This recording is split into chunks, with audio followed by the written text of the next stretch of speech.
Hi friends, I'm Tilak. You're watching Tech May Be Unique, and today we're going to see how to delete the table in the Excel in your mobile phone. So how to delete the table in your Microsoft Excel on your mobile phone. If you are new to this channel, make sure to click on subscribe button below. We just quickly move on to the video. So how to delete the table in your Microsoft Excel mobile, I just going to show in this video.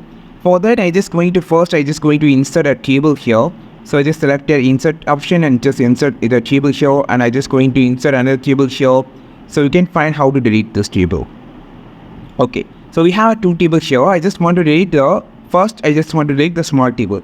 First of all, click on any cell of the table. Okay, you can just select any cell of the table, and you just need to click on this arrow section on the bottom, and you just need to change it. If you're on the home section, you just want to change this to the table section. Now swipe down, and you will see an option called delete table here. You can see option delete entire table. If you just long press it shows like that. Click on this which delete the table. The same process, click on any cell, just swipe down, and you will see option called delete table. Click on this and it will delete the entire table. This is how you just delete the table in your Microsoft Excel mobile. I think this video helped you a lot. Like this video, share this video, subscribe to this channel. We will meet on next video with a super valuable content. This is Tilak signing off from Tech May Be Unique. Have a wonderful day.